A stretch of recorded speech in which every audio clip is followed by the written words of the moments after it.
What up, what up, what up? Welcome back to the Two Goat Show. We're your hosts, Miriah and Steph. Steph, happy Two Goat Thursday. How you doing? Good to see you. I'm good. Happy to be back. I know it's been a week, but during this slow period, it feels like a long time. It does. It's weird because it only feels like that way with you. Like I do a show with Ty on Mondays, and it seems like Monday's always here. Like I'm always feel like I have to get ready for that show. And then my show at TL feels like we barely even been doing a show lately, but it doesn't feel like the gap in between like mine and his shows are as big as the gap between mine and your shows. And it's seriously just a freaking week every time. But it feels like 2 weeks like since I talked to you in between, It's like I don't know what's so weird. Chat, what's up? Happy Two Goat Thursday. Hope everybody is doing well. Throwback first in the door. Appreciate you, sir, and all your support. Everything that you do for us. You're very much appreciated. Swan Song, I see you. Dawn, see you. Appreciate everybody coming through. Sin, hope everybody has a wonderful day. Hope you guys have had a great week so far. Almost over. Friday's almost here. Before we get started, I do want to give a shout out to my wife. Today is our 10-year anniversary. So wow. Happy anniversary, my love. I appreciate you so much. I could not be doing anything that I'm doing without this woman, by my side, supporting every crazy idea, every bizarre new adventure that I want to do. She's right there supporting it all. And it's been like, I can't believe it's been 10 years already. Like time goes by so fast. But we've had some crazy times and some amazing times, of course, ups and downs. And 10 years strong, here we are. But I hope the next 10 years is our best 10 years. I love you, baby. Happy anniversary. So yeah. Incredible. Thanks. Congrats. Thank you so much. Appreciate it, chat. Thank you. So yeah, let's start. Obviously the conversation lately and until he signs his contract is going to be about Brandon Aiyuk. I know you've already talked about it on your shows about, him putting out that clip of him talking to Jaden Daniels saying they don't want me back, I swear. I haven't talked about it yet, so I'll give my thoughts real quick on it. And then Tom Pelissero, he was on the Rich Eisen show and talked about it. So, I'll go ahead and say, read what he had to say, and then I'll get your thoughts on it, Steph. So the whole thing, as soon as I saw it, reminded me of that clip that came out when Debo was doing his contract negotiations, and that video of his mom came out, right, and saying like something like, oh, they haven't even offered him a contract or something like that. It reminded me of the exact same thing. Like, obviously somebody has to be recording this conversation going on, right? So that it's like set up. And the thing, like Brandon Aiyuk, as he's saying it, if that was the case, and say Kyle Shanahan picked up the phone and was like, yo, Brandon, we don't want you back, which, come on, we know didn't freaking happen, right? But let's say that was the case. Now, that's the team that drafted you, that you've spent the last 4 years of your life playing for, right? Everything. We've heard him already come out and say that this is where he wants to be. This is where his family is. He doesn't want to get up and uproot everything, all this stuff. So if that was the case and they tell you, yo, BA, we don't want you here in the Bay anymore, and he's going to be talking to his old quarterback telling him that, would he be there cracking up the entire time? Like, seriously, he couldn't keep a straight face the entire time he was laughing. Like, it would be hard for me to believe that you're sitting there laughing after they tell you that they don't want you back.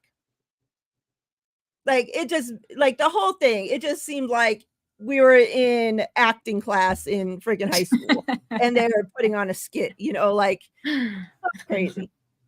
So that's my thoughts on it. I think obviously that it's bullshit. It could be, obviously the 49ers aren't at the number that Brandon Aiyuk wants. Now, if he takes that as the 49ers don't want me back, okay. but I highly doubt that is the case. So Tom Pelissero was on the Rich Eisen show, and he had this to say, which I thought was, interesting. So he says,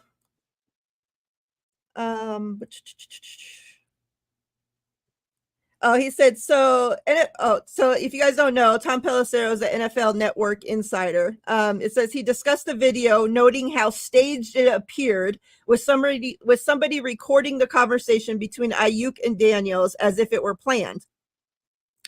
He says, listen, the 49ers have spent the offseason trying to get a contract done. He has the same agent as Dolphins quarterback Tua. They haven't been able to this point to figure out exactly what the number should be. We've seen all these massive contracts get done. Amon-Ra St. Brown, Justin Jefferson. And then he says, you're the 49ers. You're saying you haven't had the productivity that Amon-Ra St. Brown has. It's not that we don't want you back. It's and then if he interprets it, says, hey, we're not going to give you $34 million a year.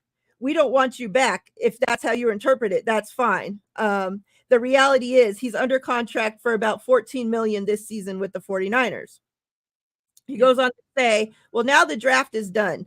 The 49ers were in Super Bowl last season. They're pressing to try to win it all in 2024. The idea they're now going to flip around and just get rid of Brandon Aiyuk seems a little bit convenient to a player who obviously has the relationship with Jay Daniels going back to their Arizona State days. Pelissero added, I can't sit here and say for certain that Brandon Aiyuk will be a member of the 49ers this season. I also think right now it's hard to imagine that he's not. Anything can happen, but he either needs to show up for training camp or failing that for the season, or else he's going to be missing out on close to $1 million paycheck every week. If he plays out this season, he probably gets tagged in 2025. So, I mean, we know that it's already come out that Brandon is wanting around the Amon-Ra Saint number, right? And then Pelissero's there saying, well, the 49ers are feeling like, hey, your production's not at the Amon-Ra St. Brown level, so why would we pay you what Amon-Ra St. Brown is getting paid? Which I think's interesting. But we know in past, like this is how I felt pretty much this whole time, because we know, and this is in contracts, you're not going to come out with your highest bid to start off, right? Like that's just stupid. Yeah. You start off with a low number. They start off with the highest number, and then you work till you meet somewhere, hopefully in the middle, and you get it done. We know that's how the 49ers have worked with Warner, with Bosa, with Kittle, like they always comes out, oh, the 49ers gave them a disrespectful offer. And that's when the trade talks start happening. You like all this shit, like the same exact thing happens every single offseason. Like, I feel like we're just in the same thing all over again, but yet the 49ers come out and end up paying them pretty much what they were asking anyway to begin with. So I don't know. As we sit here on June 20th, Steph, I ask you this every week now, hearing what Tom Pelissero had to say and everything with Brandon Aiyuk staged video. Where are you at with the Brandon Aiyuk situation? Is he a 49er? Is he getting traded? Is he getting Amon-Ra St. Brown money? What do you think?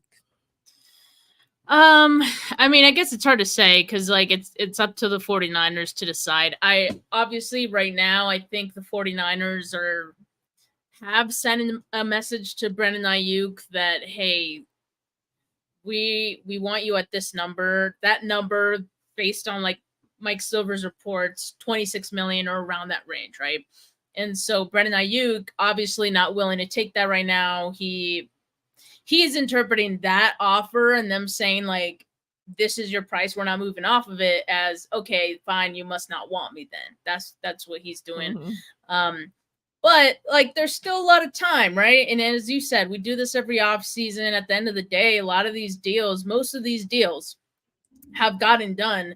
And it's happened closer to the start of training camp, right? So we are a month and a half, a month and a week maybe away from that. So I think there's still time to chip away at that number if it's like really a difference of just like a few million. And I think right now the 49ers have no reason to really move off of that number. They're going to call Brandon Aiyuk's bluff.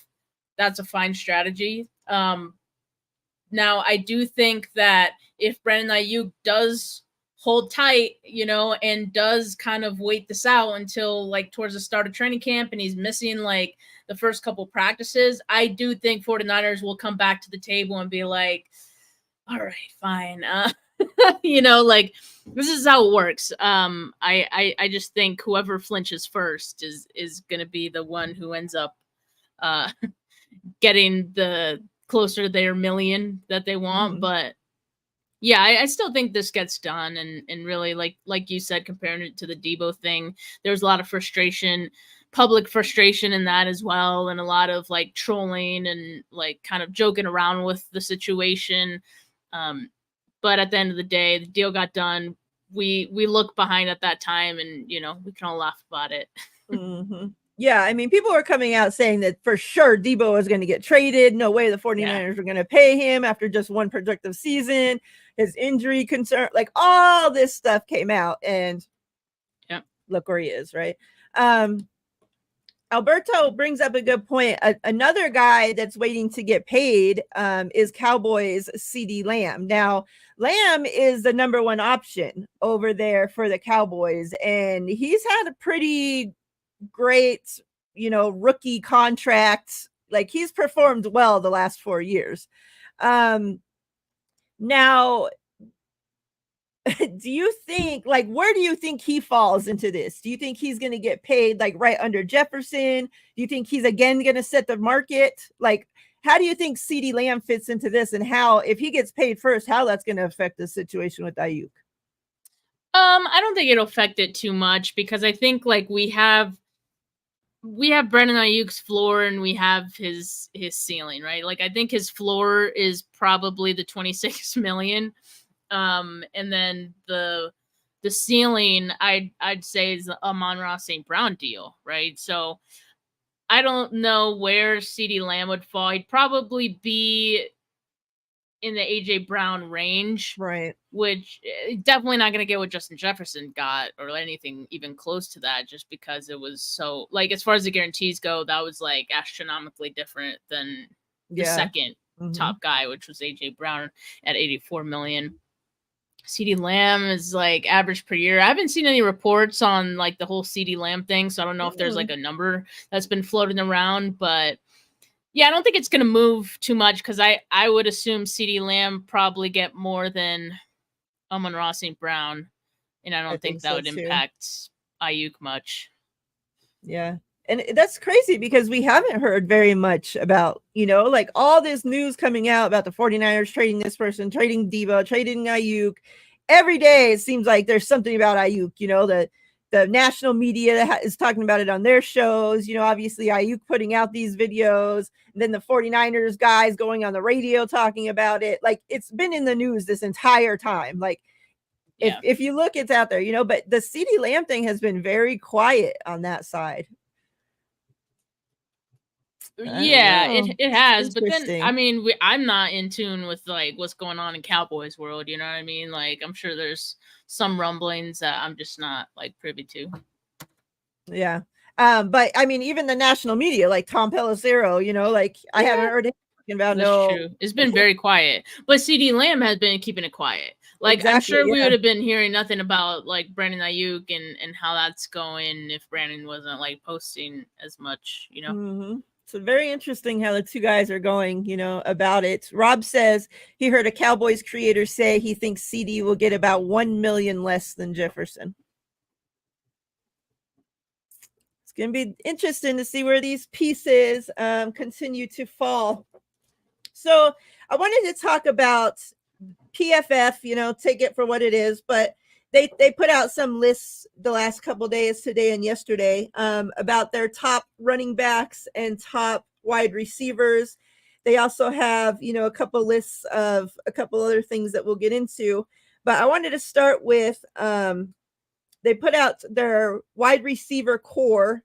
So for the entire group of wide receivers, rankings for the NFL, the 49ers got number 1.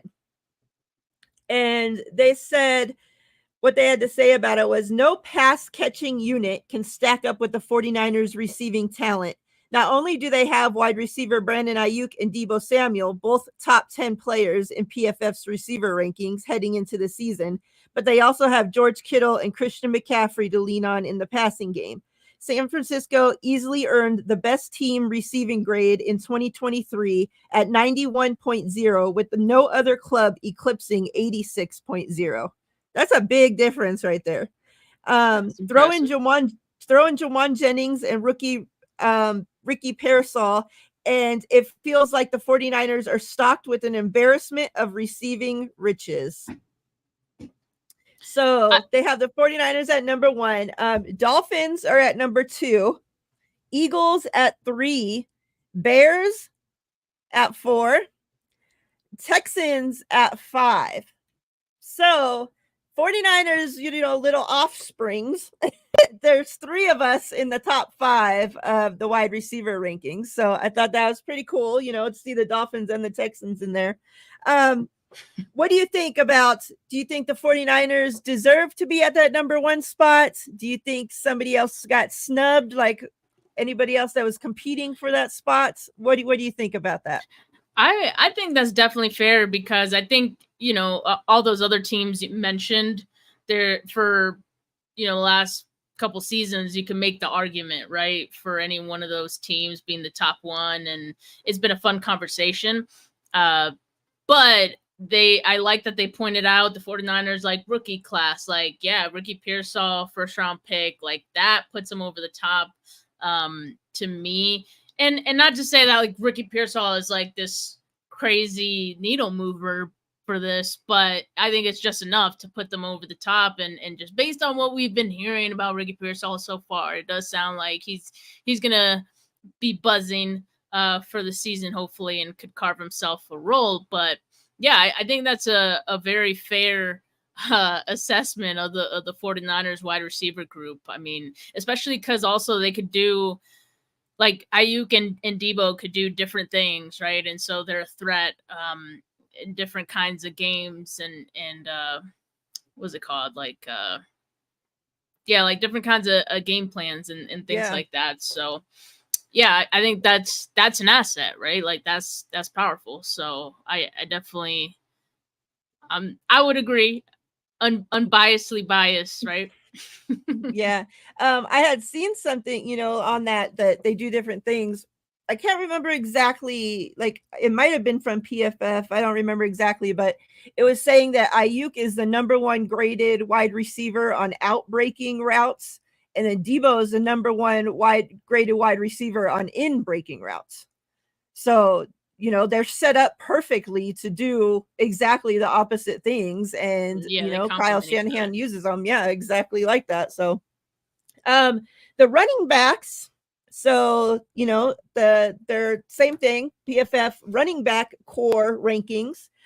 49ers at number 1.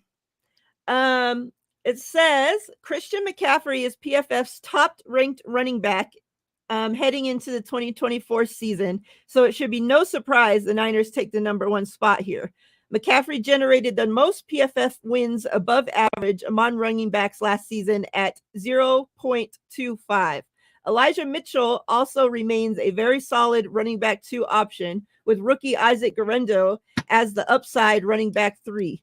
Throw in all-pro fullback Kyle Juszczyk into the list, and the 49ers more than deserve this ranking. So thought very interesting. They didn't even mention Jordan Mason anywhere in there. So it's okay. We'll just keep him as our little secret. Don't worry. So for this one, they have 49ers at 1, Dolphins at 2. They have the Lions at 3, Baltimore Ravens at 4, Atlanta Falcons at 5. Number 32, the Dallas Cowboys. Oof. Last in the league. Wow. In running back rankings. Wow. They also did a like top 5 NFC running back units. So just for the NFC, that one, they, of course, the 49ers at 1, the Lions at 2, Falcons at 3, Eagles at 4, and the Rams at 5. So what do you think about those rankings? You think 49ers deserve number 1? What do you think about Jordan Mason being a secret? Yeah, and all that. I mean, Christian McCaffrey carried. He carries the running back group for the 49ers, and him alone. Even if you didn't mention Kyle Juszczyk and Elijah Mitchell, I was surprised they actually mentioned Elijah Mitchell. Like, even if it was just Christian McCaffrey alone, he would outweigh running back rooms of those other teams that were mentioned in the top, because that's how good Christian McCaffrey is. And I'll just say this, like, bell cows and having like the times of bell cows is really like over. Like, you don't really see that these days, and so I feel like Christian McCaffrey is like the last true bell cow, or maybe Nick Chubb. Yeah, put him in there too. Hopefully he comes back to being him. Yeah, assuming he's healthy, of course. But yeah, I mean, it takes a certain kind of dude that got to be different, to be a bell cow these days. And I think Christian McCaffrey is that, and he carries this room. I don't mind they didn't mention Jordan Mason. I mean, I think only we really know about Jordan Mason like that. And I don't know. As I have said before, I don't even think like the coaches are as crazy about Jordan Mason as like fans are. There's clearly like a discrepancy there. But yeah, this is definitely deserved. What was the other ranking? What was the other ranking? The one that I read out. You said the second NFC. One. That was the top 5 NFC running backs. So 49ers, the Lions, the Falcons, the Eagles, and the Rams. Yeah. We'll see. We'll see if the Falcons can actually do something. Hopefully this year they use the running backs. Yeah, they got to actually use Bijan, because Bijan's really talented. He's really good. But if you don't use him, it's like... Exactly. So they also put out the list of the top, what did they call this? Ranking the best players at every position ahead of the 2024 NFL season. So quarterback, of course, is Patrick Mahomes. I don't think there's any argument there. Running back, CMC, as it should be. Wide receiver, they have Justin Jefferson. Let me just read you this list so we can see where our guys stacked up. So Justin Jefferson at 1. They have Tyreek Hill at 2. Jamar Chase at 3. CeeDee Lamb at 4. A.J. Brown at 5. Devontae Adams at 6. Amon-Ra St. Brown at 7. Brandon Aiyuk at 8. Cooper Kupp at 9. And Deebo Samuel at 10. So that's their wide receivers. Tight ends. They have George Kittle coming in at number 1. Swoops it up from Travis Kelce. Number 2, Travis Kelce. And right under it, they put, let's start this list with controversy. But it says Kittle was the NFL's highest graded tight end in 2023 at 87.7 overall. Well, Kelce finished second at 82.6. So quite a difference between the two, And also you got Kittle's run blocking grade was 81.1 and Kelce's was 46.9. Wow. Yeah, like disgusting. So there's that. So 49ers lead that one. Offensive tackle, of course, you got Trent Williams in there at number 1. Tristan Wirfs came in at number 2, just for, just to know. You got offensive guards. Chris Lindstrom from the Atlanta Falcons got number 1. So, I'm not expecting the 49ers to be on that list. Centers, you got Creed Humphrey with the Kansas City Chiefs taking the number 1 spot.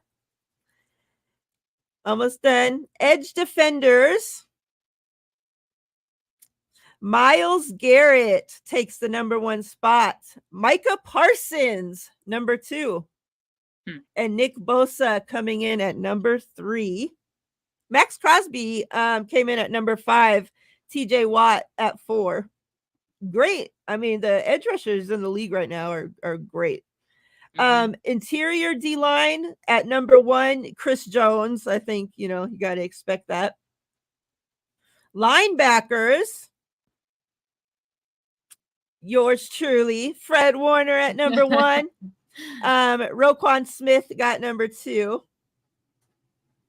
We got cornerbacks and safeties left. Let's see. Cornerback, Sauce Gardner at number 1. Charvarius Ward got number 3. Nice. Number 2 was Trent McDuffie from the Chiefs. So that's pretty cool to have a cornerback, up there. Let me see. Did they have? No, they're doing our guy dirty. That's okay. That's okay. Were you looking for Lenore? Yeah. Okay. Safeties. Number 1, Antoine Winfield from the Buccaneers. I think that's to be expected. Kyle Hamilton at number 2. So that was their list. So 49ers actually, topping a couple of those lists. I'm actually, when you look at their numbers of the grading between Kittle and Kelsey, obviously you see the huge difference, but we know that Kelsey's been the talk of, the best tight end, yada, yada, for all these years straight, so it's nice to see Kittle back up there getting his respect, because it's not his fault for the last how many ever years he's stuck there blocking and doing all this other shit that obviously they don't even knock Kelsey for, because they've had him as the top tight end, and look at his freaking blocking grade, it's not like it just got that low. He's always sucked at blocking. So it's nice to see Kittle up there getting his respect. What do you think from those lists? Yeah, that tight end one was interesting. I mean, obviously you can always make that argument between those two guys, right? I think the fact also that, in 2023, Kelsey, is, most of us probably know, didn't have as crazy of a year as he usually does. So that did make some way for Kittle to maybe overtake that spot. And of course, these rankings are based on PFF's grade system, yep, right? And as we know, from game to game and how all that grades out is pretty subjective, right? So they get the consensus more or less right. But yeah, just wanted to point that out too. Yeah, I mean, it's good to see all these 49ers. I mean, it's no surprise to us that the 49ers have the best roster in the league, right? And have so many guys that are at the top of their position. That's crazy. We just gotta enjoy having this for as long as we do. Yep, I agree. There's another list that we'll get into, but I'll talk about it in a minute. That's a top 100 players list that came out. Before we get into that, though, since we're talking about tight ends, let's switch it over and talk about tight end U that just wrapped up. It's crazy to see, as the pictures are coming out, from seeing all the stuff that's there, and they did this video or pictures of the gift packages that each guy got for going. And got new pairs of cowboy boots. There was Vans or something up there. So much stuff these guys got. I remember it from the first year. It was hardly anything. No, hardly any sponsors. It was the toilet paper, remember, was sponsoring or something. Yeah, but hardly anything, And now what it's turned into, I think this is the 5th year, or I think it's the fourth or something like that. And it's gotten so big, and I love seeing, all the tight ends come together, learning from, you got, rookies there, year 1, year 2 dudes, guys that haven't got to play very much, and they're there actually getting, of course, there's a lot of partying and craziness going on, right? But during all that, before all that, they're actually on the field, learning and teaching and all this stuff, for them to come together. And I love that. one thing, that I did want to talk about is we know Kittle is coming off that core muscle surgery, right? And, we know that he was obviously at minicamp, but he wasn't on the field doing, like drills or anything. But videos came out and he's out there running routes, during tight end U, catching, blocking, getting hit and all this stuff, and I'm so happy to see Kittle back out there, let's just reminder that, okay, yeah, this dude's going to be okay for this season, right? Like this is the first activity we've seen from him since coming off that core muscle surgery. So it was good to see him back out there. Of course, it's just like routes on air and stuff, but anything, better than obviously what we've seen from him leading up to this. So I thought that was really good to see. The 49ers tight ends that were there were Latu, which I was good to see. One, we'll get into that wasn't there though was Brayden Willis, which, like I said, we'll get into it. But the San Francisco 49ers had tight end Eric Saubert, George Kittle, obviously, Mason Pline, Logan Thomas, our new tight ends, and then, like I said, Latu. We talked about this a little bit before we went live about Brayden Willis, and it's very surprising because that you have these other tight end, like your spot on this team isn't guaranteed by any means whatsoever, right? You have these other tight ends that you're going to be competing about who all showed up to this tight end event from your number one tight end, the number one tight end in the league, the number two tight ends in the league putting on this event for you. And you could be going there to learn everything that you possibly could. And yet, for whatever reason, we don't know why you didn't go, but you didn't go. And it's kind of disappointing because it's like, this is something that you should have made sure that you were at.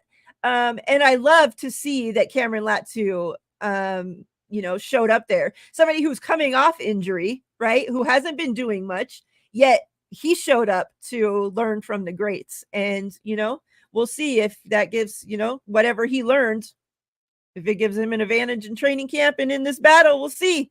But Brayden Willis, kind of disappointed that he didn't show up. Your thoughts coming out of training camp, coming out of tight end U, and whatever you have to say about it. Yeah, pretty much all the tight ends on the 49ers roster, but Brandon Willis was there. But I mean, there are some things more important than TEU, and so I don't want to speculate, obviously, of why he wasn't there. It would have been cool if he was there because everyone else was there, and of course, it's tight end specific teachings that they're going over. But I would assume that whatever reason he had to miss it was probably more important. So that's fine. I mean, he already has a leg up on Cam Latu as far as the competition goes there. So, maybe he feels good about that as well. But yeah, I mean, I love to see this event grow. I love that, like the time of the year that it is too. It's nice to see all these guys get together and yeah, it's become so big. And I love seeing like Claire Kittle get so involved with it as well. And like, she's, a lot of people say what they want about, athletes' wives and whatnot. Like they're more than accessories, like she's out there like holding events as well. Like she did a panel for like women in sports and things like that. And they had like a flag football game with like, I think, young children. So it was cool to see that and just having, it hasn't become this event just for tight ends. It's also become like an event that has things for like the wives and significant others of the tight ends. So it's pretty cool that they've made it such a all-encompassing event. And like this year was the first time they had like an actual like concert night as well, which is pretty big. I don't know. I might have to like go out to Nashville during Tight End University Week next year. See what's up. Maybe we can get in there. Right? Maybe somebody can sneak us in, Steph. Maybe we just hang out front, and then maybe they'll feel bad for us and invite us in. You get some pictures. We'll just hold a sign. Can we come in? Hello. But yeah, I love this tight end you, and I loved that they even had the idea, like, you know, Kittle and Kelsey and what's his name? The other tight end? Greg Olsen. Oh yeah, Greg Olsen, you know, them three coming together. Greg Olsen used to be a hell of a tight end too, you know, so you saw him out there too in the videos, like teaching these guys up, like how to block and all this different stuff. So I love that those three came together and he even had the idea to do it, and that they're able to get all these tight ends committed, you know, guys that are out in vacation during this time and doing all this other shit, right? Like, and yet they're all from all teams are showing up to do this. Like, I love that. It's super awesome. All right, so this top 100 list, Pete Frisco, I think his name is, from CBS Sports. He puts out this list every year. So they have where the 49ers, you know, what 49ers made it and where they were ranked last year. So I thought this was pretty cool to talk about. So the 49ers had 8 players that made it in this top 100 list. The highest ranked one, coming in at number 3 on the list, was Trent Williams. Last year he was ranked number 10. So Trent Williams moved up a few spots. Good to see that. Christian McCaffrey came in at number 8 overall. Again, this is overall all players in the NFL. Last year, 2023, they had him ranked at 27. So from 27 moved up to 8. Love to see it. Nick Bosa, they have him coming in at number 10. Last year, he was number 4. So Bosa did drop. We know, we've talked about the season he had. Hopefully next year we get him back up into that number 4 range. Coming in at number 22, linebacker Fred Warner. Last year, number 37. So Fred moved up from 37 to 22. George Kittle. Now, we just talked about, right, that he had this better season. PFF has him ranked as the top tight end in the league, right? Yet he came in at this year at 37 and last year at 32. So they have Kittle dropping in the top 100 list. Now this one, Brandon Aiyuk came in at number 45. Last year, he didn't even make the rankings. So a hell of a jump for Brandon Aiyuk. Charvarius Ward came in at number 60. Last year, wasn't ranked. Wow. So another guy making a huge jump into the list. Deebo Samuel coming in at number 81. Last year was 57. So Deebo fell quite a bit. Brock Purdy. My whole thing just reset. Let me scroll back down here. Brock Purdy coming in at number 85 in the top 100. Last year was not ranked. So we have 3 guys that made this top 100 list that last year weren't even ranked. Brandon Aiyuk being the biggest jump into the, top 100. What do you think about those rankings? Do you think any of our guys got snubbed, or you think they did a good job with that? Yeah, trying to remember, like, who could have maybe got snubbed. I mean, I think that's pretty good. It's just interesting to see, like, the comparison between, like, the PFF rankings, positional rankings, and then this. I know it was done by 2 completely different sites and people, but, I guess it's interesting. It just shows all of this is, subjective, and I think it's crazy that they're, like, okay, Brock Purdy not being on the list last year makes sense, but there's a couple. Who was the other guy you said was off the list last year? Brandon Aiyuk. There's like a third person. Ward. Yeah, Charvarius Ward. Like, was he born yesterday? Like, why wasn't he on the list last year? Like, people are acting like they didn't know who he was before this year. Exactly. That's what I'm saying. So I'm gonna let my cat out, but yeah, that's crazy. Rob, I'm looking to see where Kelsey was at. Let me see. Yeah, that's pretty crazy. And then also like Fred Warner, like a lot of people thought that Fred Warner took a bit of a step back in 2023, right? And for him to actually get ranked higher is it's interesting too. So it seems more of like who got more popular. Yeah. They have Travis Kelce at number 18. Okay. So that's where he is compared to Kittle. Yeah. So they're saying Kelsey's way better than Kittle, and yet PFF saying no. But I mean, is it because like when they make these rankings, like yeah, I know they do the rankings every year, but I think they're looking at the full body of work, right? Kind of like NFL. It's supposed to be just on this past season. Oh, okay. Because they have the 2023 rank, the 2024 rank. It's supposed to just be for that season. Because, you know, like NFL Network does their top 100 players too, but I feel like for that, they do look at, you know, kind of full body of work. So, yeah, I mean, that's Kittle interesting at 37, that he had Kelsey that much higher. Kelsey at 18. Yeah. Interesting. Pretty interesting. Jim Everett, you can come in and talk all kinds of shit about sports all you want, but don't make it about anything else because you will fucking get blocked. I'll tell you right now. I will not fucking put up with your shit. Keep it fucking sports, okay, buddy? You'll get fucking blocked faster than anybody on your fucking team can block.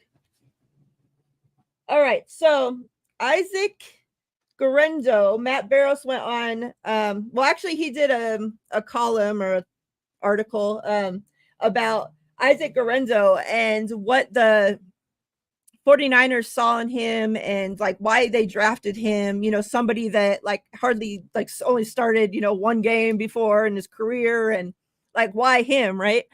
And he went on to say like that the comparisons and how they feel about him are very similar to Raheem Mostert, and that they feel like you know, that's what's been missing from this offense. Like they haven't had, you know, since Raheem left, like they haven't had that guy that's fast enough to, you know, get to the edge, get, you know, like that speed factor, like it's been missing. And I thought it was pretty cool. Just I'm trying to pull it up right now, just the things that he had to say. That Bobby Turner actually said about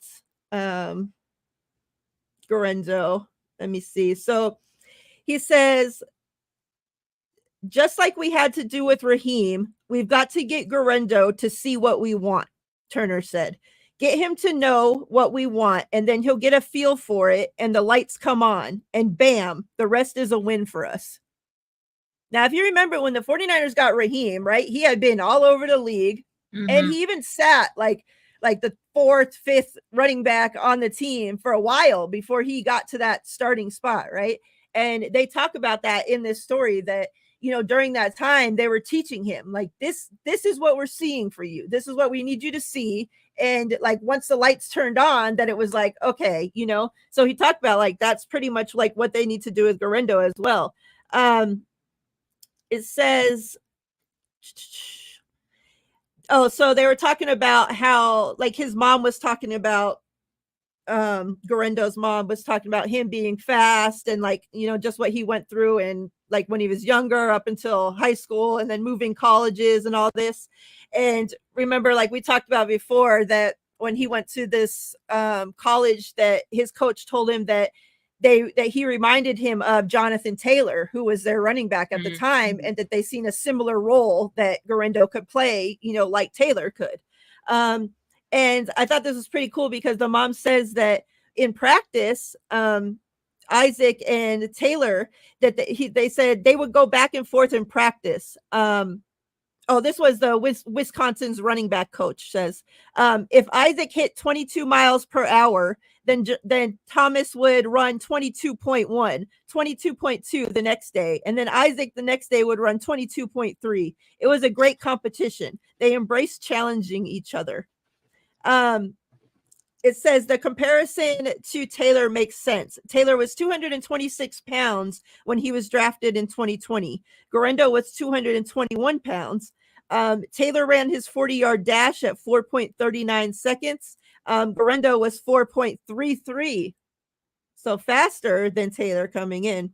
Obviously, we know though Taylor was used as like this, bell cow type running back in college, and Guerendo is hardly used. So it's nice to see obviously the vision of what they have for Guerendo.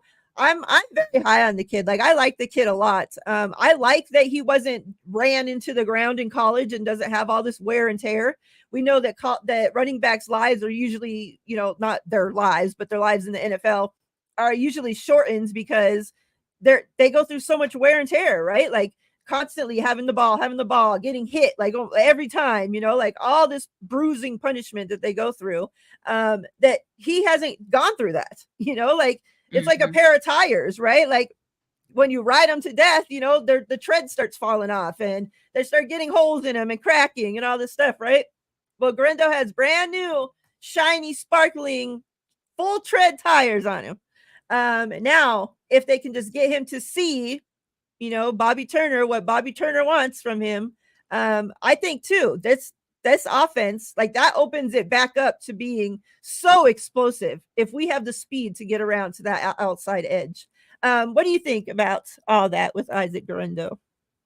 Yeah, I mean, it's definitely exciting to hear. I mean, I would love another Raheem Mostert type of player on this team. I just think it brought so much to the offense. It would be a nice change up to Christian McCaffrey and what he gives you as well. Just that threat would be huge for the 49ers. So yeah, I really do hope like Guerendo pans out and he could, like we said, like he could see, I guess, the vision that Bobby Turner has for him.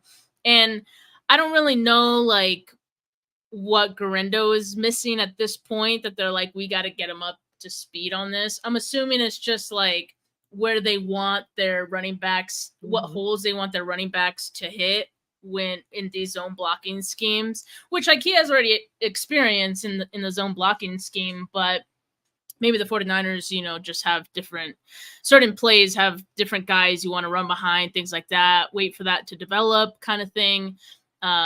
So maybe based on that, we don't expect like an immediate, impact from him as he like, takes his first year to just kind of soak up all of that. But I'm thinking in year 2, it's up. Like he better be ready at that point, right? Yep. Sacred Intuition says moody whack kicker our biggest problem in my opinion. Do you agree that kicker is our biggest problem where we stand right now? No, that's overblown. I think he did fine for like it being his rookie year under a ton of pressure. I know he had like little blips and things like that, but considering the pressure he was under, he's on this team with like super high expectations. I don't think he did that bad. I think I was nervous at some points in the season when it looked like it was starting to, maybe build a bit. But I think he closed out the season pretty well. Yeah, I think, that's what I was thinking too, is that, there was a point where it looked like it could have definitely, built, and like the ball, like I picture that ball rolling, it just gets bigger and bigger and bigger as it rolls, right? Like, but there was at a point, where that could have happened. And if he was some weak-minded, maybe, player or something, like could have happened. And I definitely was nervous, like, okay, how's he going to handle this? Is he going to, be in his head now every time he gets out there and, start missing every single kick, like, or is he going to snap out of this and actually, finish on a high note? And I think he did come out of it and finish the season pretty well compared to how he started, that was his rookie year, obviously. So hopefully going into his, second year, he's better and knows what he needs to work on. Right. So we'll see. Definitely see. I don't know what the weakest spot is right now.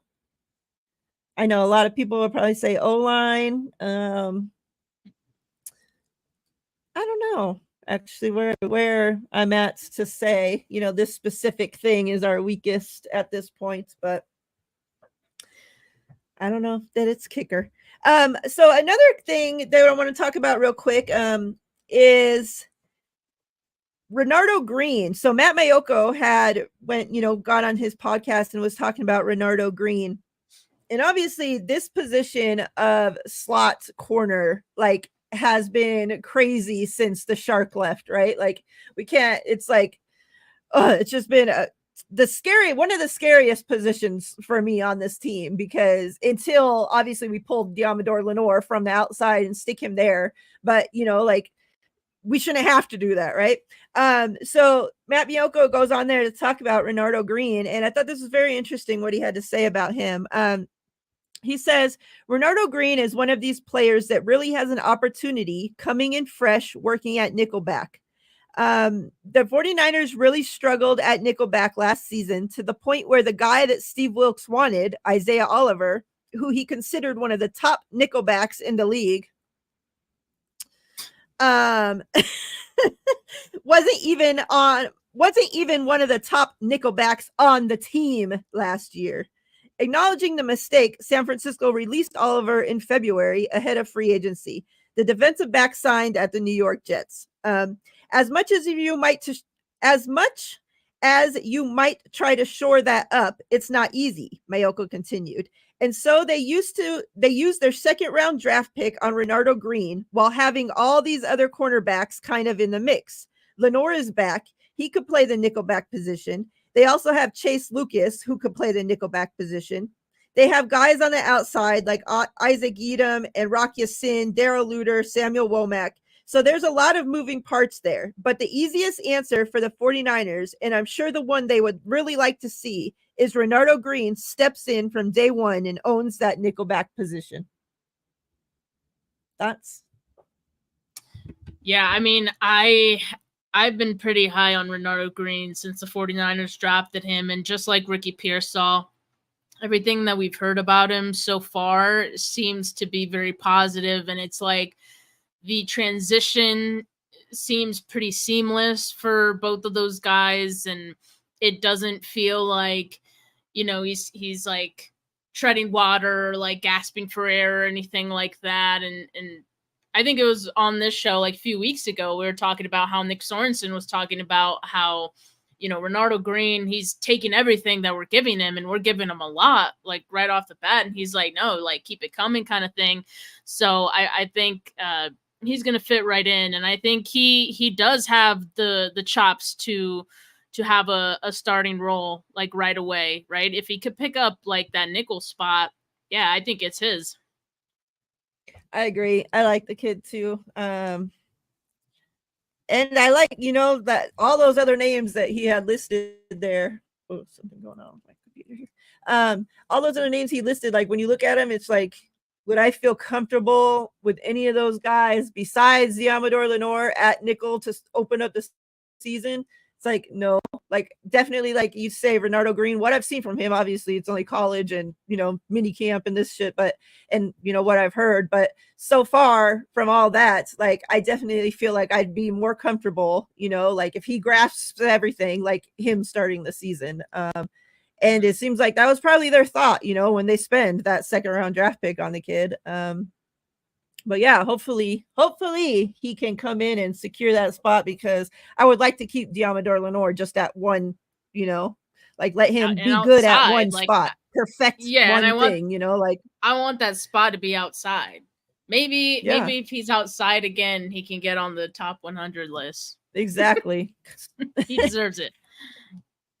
The thing with Womack has been very interesting, because like, like we see him in preseason and like we're all hyped up for him, and like you see him on special teams, he's always making hell of like tackles, like stopping the guy at the 1 yard line, like all these plays on special teams, and then like when it comes to game time, you don't hear his name. Like you see how somebody can get hurt and 5 other guys will come in before we even hear Womack's name. It's like, I don't know what the deal is with him. I mean, look, like we had heard that they don't like the way he plays nickel, right? Because he's not like aggressive at the catch point. You think about what Renardo Green is like. That's like the complete opposite. Like Renardo Green is pretty aggressive. So I think it's kind of done for Womack. It's been cool that he's been able to stick around by being a special teams guy. I think like what we've considered to be a special teams guy, that might get shuffled up a bit with like the rule change of the returns and all that. Cause like there's different kinds of players and skill sets that you might need for that now than before. So it might not be a whole lot different, but I don't know, just something to keep in mind. And I also just think like Womack, along with like a couple other guys, like, yeah, like their time is expiring. Yeah, that's definitely going to be a great competition through training camp and stuff, is that cornerback room, even the safety room. Like I'm very interested to see what guys end up making it. You know, if we're able to stash any of them on the practice squad, or if we have these other vultures coming to get all our guys like they always do. Probably. All right, to wrap it up, who would you? Wedding edition, Steph. Okay? The 49ers call you up and say, Steph, you did such a great job with the schedule release. We're letting the 49ers come to your wedding. Now you have the hard decision of deciding what 49ers are going to be your 3 best men. Wait, we're not done. The guy that marries you, whatever his name is, I don't know. Efficient? Yep, Efficient. There you go. And the one that's going to give your first toast. Pick wisely, Steph. Wow. Man, that's tough. Do I have to pick from the current roster? Whatever 49ers you want, past, present. Okay. I'm having Joe Staley do the toast. I just think that'd be hilarious, and I would actually love to have him at my wedding. Like I would send that invite. And then other guy, let's see. I'm trying to think outside the box, you know. I think Fred Warner, he'd get along with some of, you know, my tias, right? Because, you know, he's half Mexican. So I think that would be good. And then let's see. I'm trying to think. And he's such a nice guy too. Like, yeah. Someone from like way back.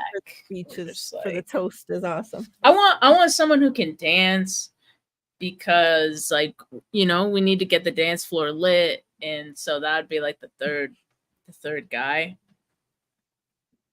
who can dance. Like I like Debo and his dance moves. Well, think about the celebrations. Emmanuel Sanders, I've always loved his. Kendrick Bourne. Kendrick Bourne is a great, yes, Kendrick Bourne. Yeah, all that's right. A great one. I know he would be the best dancer we had. He would be the life of the party. And then Sacred Intuition saying Trent could be the bouncer. Like, no, we're not gonna have any issues at the wedding if Trent's the bouncer. I'll tell you that. I did have the 1-2 walk you down the aisle too. So if you want to throw that in. Yo, this is funny. Jedi said Trent is escorting my girl down the aisle, and her dad, like both, like just locked arms. Shit can freaking carry her down the aisle. Shit. One hand. Which player would walk me down the aisle? I feel like I need some like someone wise, right? Like someone. I gotta go with Jerry Rice. That's a good one. I like it.